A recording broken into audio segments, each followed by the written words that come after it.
The history of Brazil starts with indigenous people in Brazil.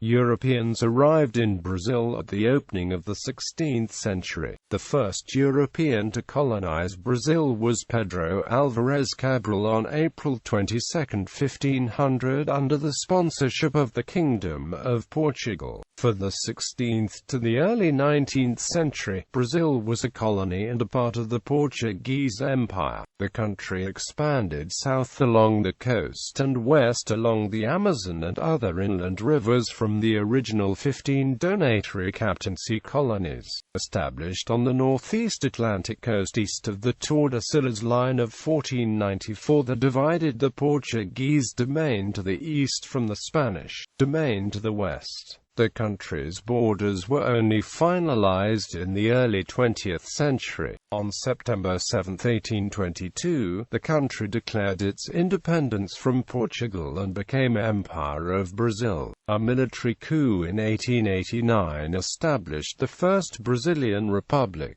The country has seen a dictatorship during Vargas era and a period of military rule under Brazilian military government.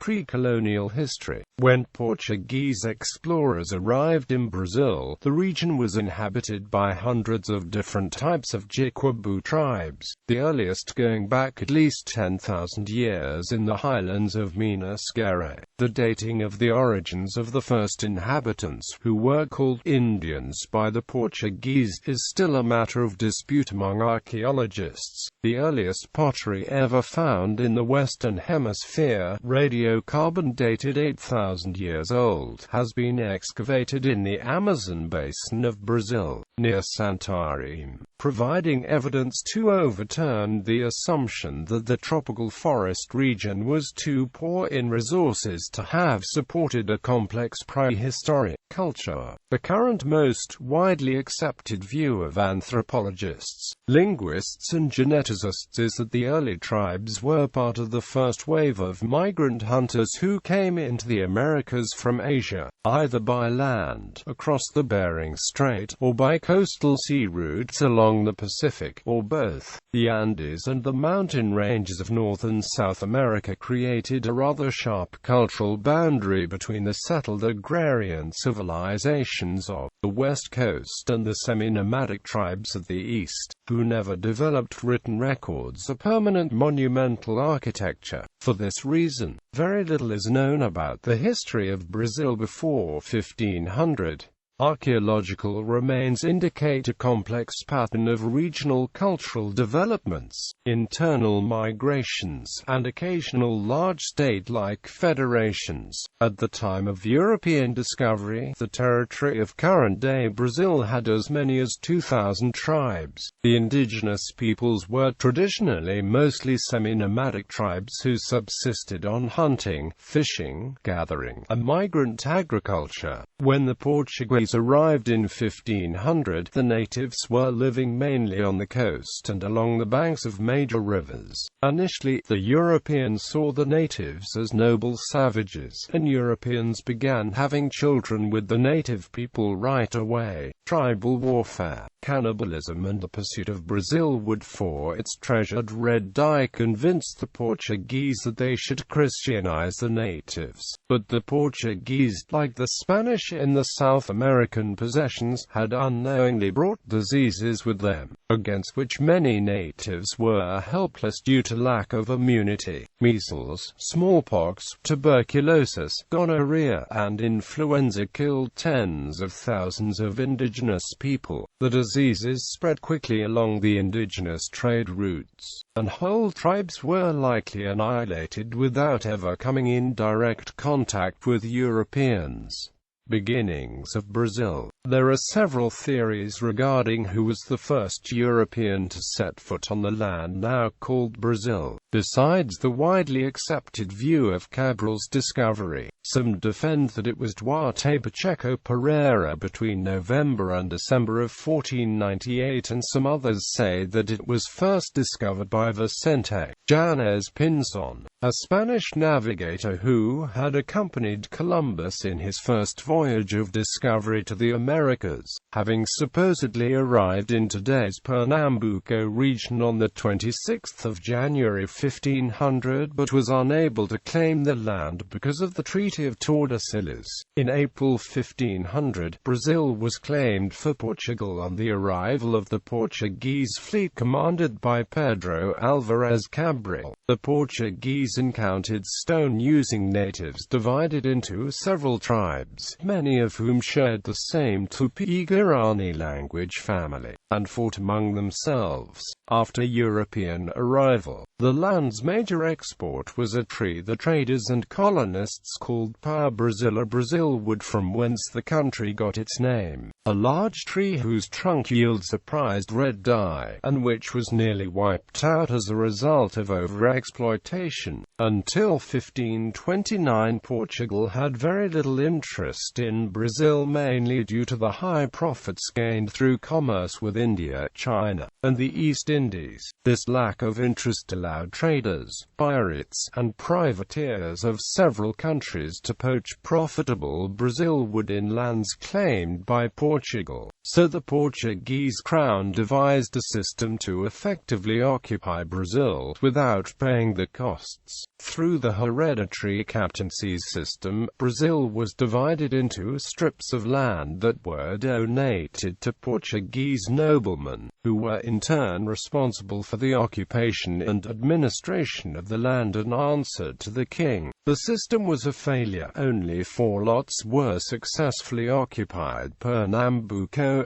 São Vicente, Captaincy of Ilha Acutes, and Captaincy of Porto Seguro. The captaincies gradually reverted to the crown and became provinces and eventually states of the country. Starting in the 16th century, sugarcane grown on plantations called engenhaças along the northeast coast became the base of Brazilian economy and society, with the use of slaves on large plantations to make sugar for export to Europe. At first, settlers tried to enslave the natives as labor to work the fields. The initial exploration of Brazil's interior was largely due to paramilitary adventurers, the Bandeirantes, who entered the jungle in search of golden native slaves. However, colonists were unable to sustainably enslave natives, and Portuguese landowners soon turned to import millions of slaves from Africa. Mortality rates for slaves in sugar and gold enterprises were dramatic, and there were often not enough females or proper conditions to replenish the slave population indigenously. Still, Africans became a substantial section of Brazilian population, and long before the end of slavery they had begun to merge with the European Brazilian population through miscegenation and mulatto work rights. During the first 150 years of the colonial period, attracted by the vast natural resources and untapped land, other European powers tried to establish colonies in several parts of Brazilian territory, in defiance of the Papal Bull and the Treaty of Tordesillas, which had divided the New World into 2 parts between Portugal and Spain. French colonists tried to settle in present-day Rio de Janeiro from 1555 to 1567, and in present-day São Luís from 1612 to 1614. Jesuits arrived early and established São Paulo, evangelizing the natives. These native allies of the Jesuits assisted the Portuguese in driving out the French. The unsuccessful Dutch intrusion into Brazil was longer lasting and more troublesome to Portugal. Dutch privateers began by plundering the coast. They sacked Bahia in 1604, and even temporarily captured the capital Salvador. From 1630 to 1654, the Dutch set up more permanently in the Nordeste and controlled a long stretch of the coast most accessible to Europe, without, however, penetrating the interior. But the colonists of the Dutch West India Company in Brazil were in a constant state of siege, in spite of the presence in Recife of the great John Maurice of Nassau as governor. After several years of open warfare, the Dutch withdrew by 1654.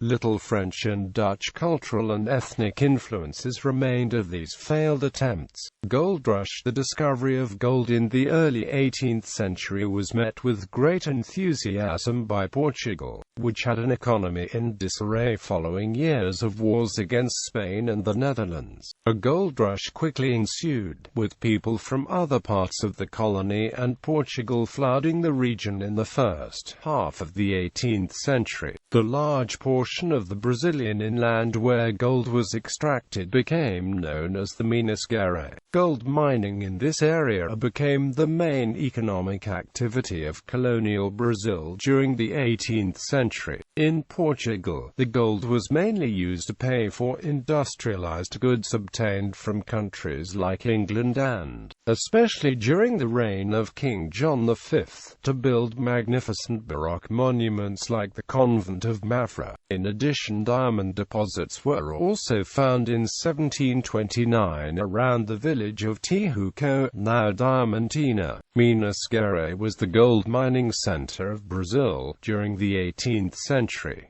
Slave labor was generally used for the workforce. The discovery of gold in the area caused a huge influx of European immigrants, and the government decided to bring in bureaucrats from Portugal to control operations. They set up numerous bureaucracies, often with conflicting duties and jurisdictions. The officials generally proved unequal to the task of controlling this highly lucrative industry. In 1830, the St. John del Rey Mining Company, controlled by the British, opened the largest gold mine in Latin America. The British brought in modern management techniques and engineering expertise.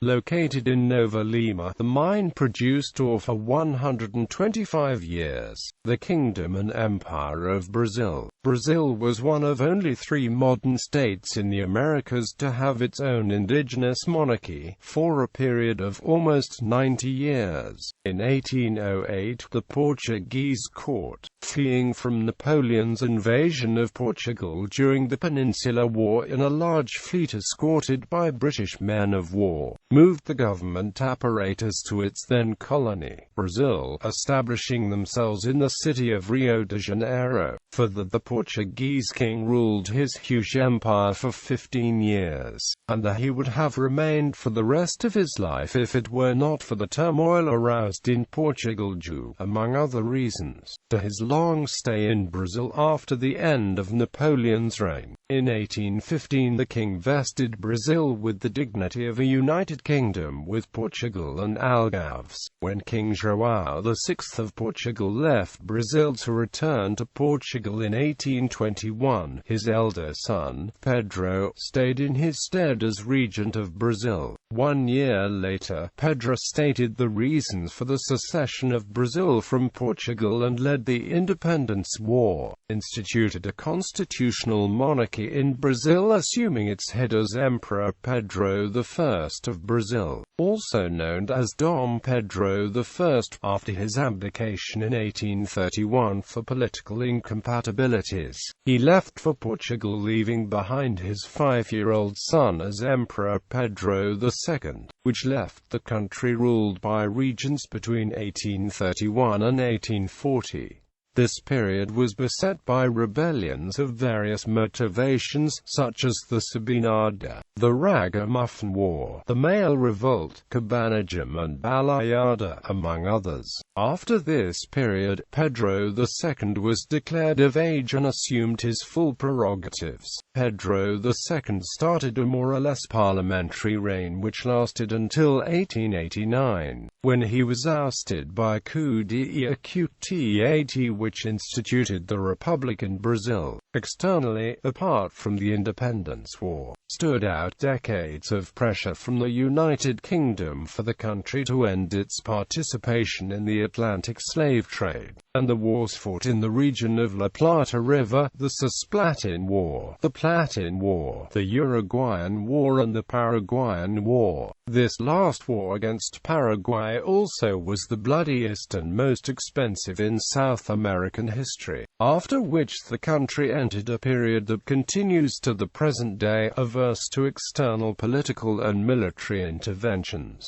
Coffee plantations. The coffee crop was introduced in 1720, and by 1850 Brazil was producing half of the world's coffee. The state set up a marketing board to protect and encourage the industry. The major export crop in the 19th century was coffee, grown on large-scale plantations in the São Paulo area. The Zona da Mata Mineira district grew 90% of the coffee in Minas Gerais region during the 1880s and 70% during the 1920s. Most of the workers were black men, including both slaves and free. Increasingly Italian, Spanish and Japanese immigrants provided the expanded labor force. The railway system was built to haul the coffee beans to market, but it also provided essential internal transportation for both freight and passengers, as well as develop a large skilled labor force. By the early 20th century, coffee accounted for 16% of Brazil's gross national product and 3/4 of its export earnings. The growers and exporters played major roles in politics. However, historians debate whether or not they were the most powerful actors in the political system. Before the 1960s, historians generally ignored the coffee industry because it seemed too embarrassing. Coffee was not a major industry in the colonial period. In any one particular locality, the coffee industry flourished for a few decades and then moved on as the soil lost its fertility. Therefore it was not deeply embedded in the history of any one locality. After independence, coffee plantations were associated with slavery, underdevelopment, and a political oligarchy, and not the modern development of state and society. Historians now recognize the importance of the industry, and there is a flourishing scholarly literature. Rubber. The rubber boom in the Amazon 1880s-1920s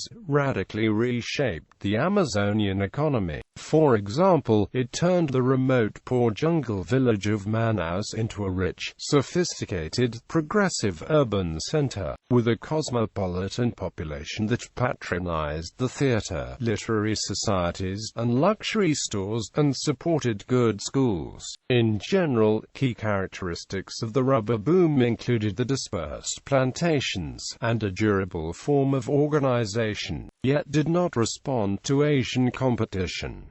The rubber boom had major long-term effects. The private estate became the usual form of land tenure. Trading networks were built throughout the Amazon basin. Barter became a major form of exchange, and native peoples often were displaced. The boom firmly established the influence of the state throughout the region. The boom ended abruptly in the 1920s, and income levels returned to the poverty levels of the 1870s. There were major negative effects on the fragile Amazonian environment. Republic of Brazil. The old republic Pedro II was deposed on November 15, 1889, by a republican military coup led by General Deodoro da Fonseca, who became the country's first de facto president through military ascension. The country's name became the Republic of the United States of Brazil. Two military presidents ruled through 4 years of dictatorship amid conflicts among the military and political elites, and an economic crisis due to the effects of the burst of a financial bubble, the Encelamento. From 1889 to 1930, although the country was formally a constitutional democracy, the first republican constitution, created in 1891, established that women and the illiterate were prevented from voting. Presidentialism was adopted as the form of government, and the state was divided into 3 powers, harmonics and independence of each other. The presidential term was fixed at 4 years, and the elections became direct. After 1894, the presidency of the Republic was occupied by coffee farmers from São Paulo and Minas Gerais. Alternately, this policy was called Política de Café com Leite. The elections for president and governors was ruled by the Política dos Governadores, in which they had mutual support to ensure the elections of some candidates. The exchanges of favors also happened among politicians and big landowners. They used the power to control the votes of population in return for favors. Between 1893 and 1926, several movements, civilians and military, shook the country. The military movements had their origins both in the lower officers' corps of the Army and Navy, while the civilian ones, such Canudos and Contestado War, were usually led by messianic leaders, without conventional political goals. Internationally, the country would stick to a course of conduct that extended throughout the 20th century, an almost isolationist policy, interspersed with sporadic automatic alignments with major Western powers, its main economic partners, in moments of high turbulence. Standing out of this period, the resolution of the Ukrainians question, its tiny role in the World War I, of which highlights the mission accomplished by its navy on anti-submarine warfare and an effort to play a leading role in the League of Nations. Populism and development. After 1930, the successive governments continued industrial and agriculture growth and development of the vast interior of Brazil. Getulio Vargas led a military junta that had taken control in 1930 and would remain ruling from 1930 to 1945 with the backing of Brazilian military, especially the army. In this period, he faced internally the constitutionalist revolt in 1932 and two separate coups d'état attempts, by communists in 1935 and by local fascists in 1938. A democratic regime prevailed from 1945 to 64. In the 1950s, after Vargas' second period, the country experienced an economic boom during Juscelino Kubitschek's years, during which the capital was moved from Rio de Janeiro to Brasilia. Externally, after a relative isolation during the first half of the 1930s due to the effects of the 1929 crisis, in the second half of the 1930s there was a rapprochement with the fascist regimes of Italy and Germany. However, after the fascist coup attempt in 1938 and the naval blockade imposed on these two countries by the British Navy from the beginning of World War II, in the decade of 1940 there was a return to the old foreign policy of the previous period. During the early 1940s, Brazil joined the Allied forces in the Battle of Atlantic and the Italian campaign. In the 1950s, the country began its participation in the United Nations peacekeeping missions with Suez Canal in 1956 and in the beginning of the 1960s. During the presidency of Jânio Quadros, its first attempt to break the automatic alignment with the USA, the institutional crisis of succession for the presidency, triggered with the Quadros resignation, coupled with other factors, would lead to the military coup of 1964 and to the end of this period. Military regime, new professionalism and the Escola Superior de Guerra. By the late 1950s and early 1960s, successive revolutionary warfare techniques against conventional armies in China, Indochina, Algeria, and Cuba led the conventional armies in the developed and underdeveloped worlds to concentrate on finding military and political strategies to fight domestic revolutionary warfare. This led to an adoption of what Stepan called, in 1973, new professionalism. The new professionalism was formulated and propagated in Brazil through the Escola Superior de Guerra, which had been established in 1949. By 1963, new professionalism had come to dominate the school, when it declared its primary mission to be preparing civilians and the military to perform executive and advisory functions. Quote, "This new attitude towards professionalism did not arise out of nowhere, though its domination of the ESG was completed by 1963. It had begun to penetrate the college much earlier than that, assisted by the United States and its policy of encouraging Latin American militaries to assume as the primary role in counter-guerrilla and counterinsurgency warfare programs, civic action and nation-building tasks. By 1964, the military elite, unsatisfied with the delays, transfers, accommodations, and characteristics of the negotiation processes in democratic regimes, was eager to impose the development project. They saw a leftist revolution as a real possibility. Rising strike levels, the inflation rate, demands by the left for a broader political process,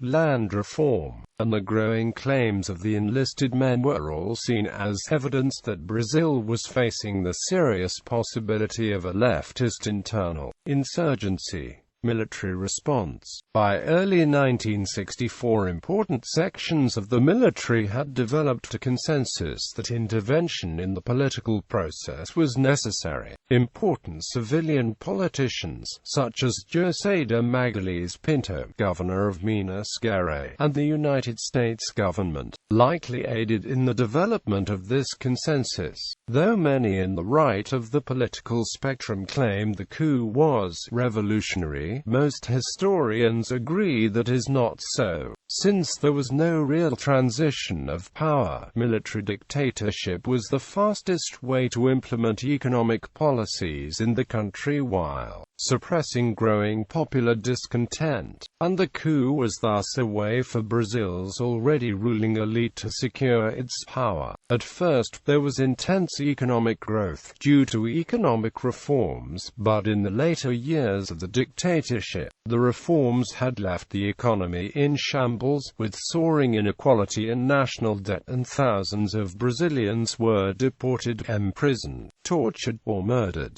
Politically motivated deaths numbered in the hundreds, mostly related to the guerrilla-anti-guerrilla warfare in the 1968–73 period. Official censorship also led many artists into exile.